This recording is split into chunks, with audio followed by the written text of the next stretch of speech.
يلا بينا نشتغل ونكمل شغلنا.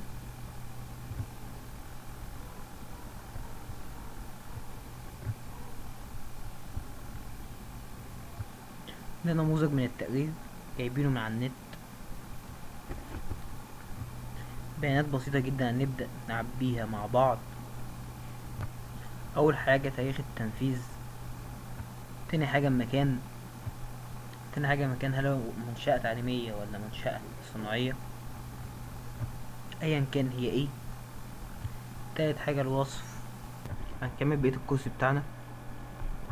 في بعض الحاجات ممكن تتغاضى عنها كأنك مش شايفها أو تسيبها مؤقت. في ناس شغالة بخوص بس حالتها مش قد كده، حالتها وسط، وانا عاوز خوص احسن وجديدة. فانت ممكن تديله مهلة لغاية ما يجيب لك اللي انت عاوزه. لقيت مثلا سقالة بعض المواسير فيها نسبة تآكل بسيط او نسبة تآكل صغيرة، تقديرك انت ممكن تمشي الشغل او توقفه على حسب تقديرك انت. تسأل نفسك ماذا لو الناس اشتغلت على الوضع ده؟ هل ممكن تحصل مشكلة النهاردة ولا بكرة ولا بعده؟ بناء عليه هاخد الاكشن بتاعي. تمام اوي. حد كان بيسألني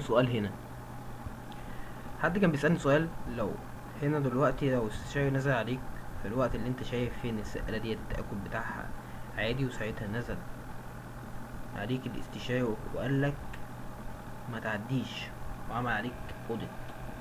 انا قلتش ان كلها متاكلة عشان مفيش حد يفهمني غلط. انا قلت ان السقالة متاكلة تآكل بسيط وصغير. انا مقلتش انها ايه متاكلة عشان الناس متفهميش غلط.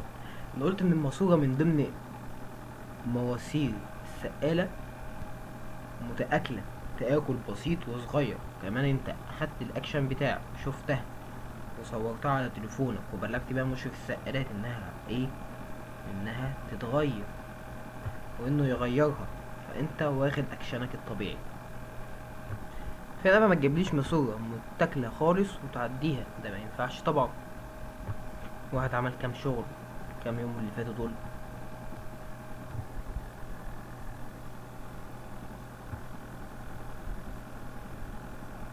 موضوع بخصوص الريسك اسسمنت، فكرة تقييم المخاطر.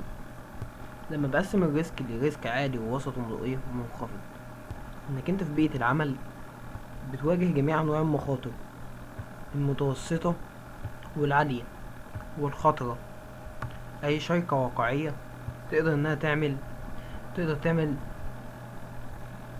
تقدر انها تعمل على ازالة جميع المخاطر او معالجة جميع المخاطر. وفي نفس الوقت هذا الكلام مستحيل.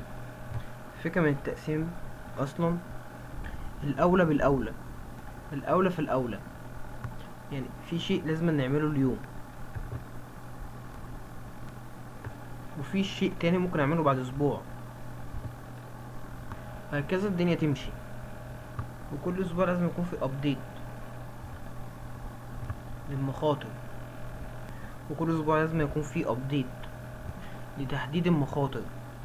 يعني ده مش شيء بتعمله مرة واحدة. فهي دي الفكرة بتاعت الريسك. كل الريسك اسسمنت اللي انت لازم تعمله ان الاولى في الاولى، ان ممكن الميزانية ممكن تحكم المؤسسة بشيء معين.